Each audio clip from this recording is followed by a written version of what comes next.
All right, welcome back in, athletes. We have that Week 4 NFL DFS video for you, players to watch. And in this video, I'm going to be going over a really nice strategy that I've used before that people really don't like to use because it's not sexy, but it really works. It ended up being my top overall lineup this week in the player pool. And yes, it does involve the worst defense in DraftKings and also the worst quarterback in DraftKings. It's a nice little sneaky strategy that I like to use sometimes. But let's start off here with quarterbacks. Going to be touching on quarterback Phillip Rivers here. He has that nice, easy matchup going against San Francisco. They've been one of the worst teams on defense this year against quarterbacks and against receivers. Not a bad option here for you. I think it'll get you about 25 DK points. We also saw Baker Mayfield have a nice Thursday night. He had, 9.8 DK points in one half. So, going against Oakland, who Ryan Tannehill just tore up, I think it's going to be more of the same for that. So I don't mind him as a play. I do think he'll be a little bit chalky. I do like Josh Allen, though. He has that ability to run. We saw that against the Vikings. Now he's going against the Green Bay Packers, who aren't the best team against running quarterbacks, and they've been known to give up some big plays in the passing game. And if LaShawn McCoy's playing, I also really like Josh Allen a little bit more. That gives him another weapon to throw the ball to. And then, CJ Beathard.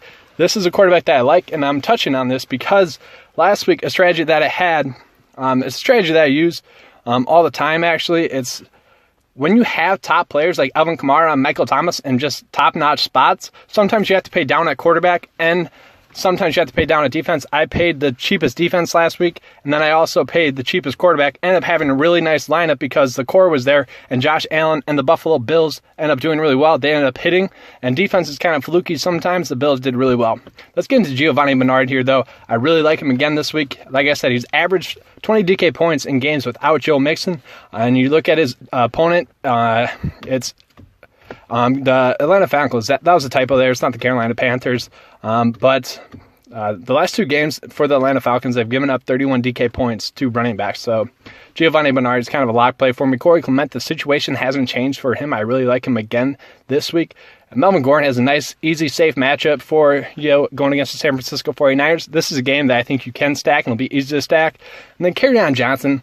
He had that really nice Monday night. I do think he'll be chalky, but he is a little bit too cheap for what he did. And he can also catch the ball out of the backfield, so really not a bad play. Getting to the wideouts here for you. Going to be looking at OBJ going against the New Orleans Saints, who have just been bad on defense so far. They really can't stop any receiver, and I really like OBJ this week. He might be my highest owned player this week. Starting it off, though, it's early on in the week. That could easily change. But if you're not going to be playing OBJ, there are some really solid options later on. Look at Keenan Allen, a little bit cheaper than OBJ going against San Francisco. Like I said, that's a game you can easily stack this week. Look at Jarvis Landry. You look at how the Miami Dolphins were able to beat the Oakland Raiders last week. They were routes that Jarvis Landry will be running this week. There are plays that Jarvis Landry is really good at.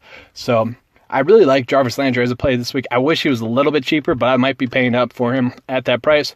Then Allen Robinson, he was kind of a chalky disappointment last week for some people, so they'll be jumping off of him, which will make him a nice tournament play for you. Going against the Tampa Bay Buccaneers, who is a team that we've been targeting.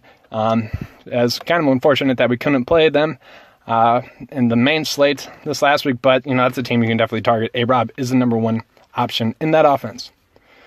Some other receivers that I want to touch on are going to be Marquise Goodwin, who's definitely just too cheap in that Chargers game where they have been a little bit vulnerable going in the air there.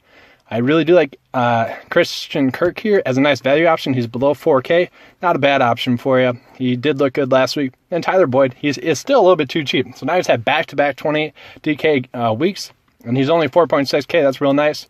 I touched on the Buffalo Bills and why I like Josh Allen. So you got to get one of those pass-catching options in there. And Kelvin Benjamin, he's a big receiver. I do think he could get you a red zone touchdown here. It'll be more like 12 points for him if you play him. Then Jakeem Grant is just someone that I want to touch on season long. And each week he's going to be a tournament option. I really like Jakeem Grant. He's kind of like a poor man's Tyreek Hill. They're finally figuring out how to use him, which is really nice. So he's just a player that I've liked for a while. And then Jordan Matthews, not a bad tournament option. I do think he'll get around 60% of the snaps this week. Getting into tight end, it's not exactly a Gronk or bust week for me, but it's close. Not a bad matchup going against the Miami Dolphins. I don't really think they have anyone who can stop him. Jimmy Graham has a nice matchup going against Buffalo. Trey Burton, though, going against Tampa Bay, this is the easiest matchup on the slate, and I do think he's a little bit too cheap. I do think he'll get you around 12 DK points, which really isn't bad. Then Eric Ebron, he saw 11 targets last week. If Jack Doyle's out again, that's really not a bad price tag for him. Now, the really only two defenses that I'm going to be looking at are going to be the Detroit Lions and the Seattle Seahawks. Seahawks have an easy matchup, and the Detroit Lions, they just looked really good last week, and they also have a pretty easy matchup this week. All right, guys, going to be trying to make these videos a little bit quicker. Hope you guys enjoyed it. Let's get that like and subscribe going. I appreciate it.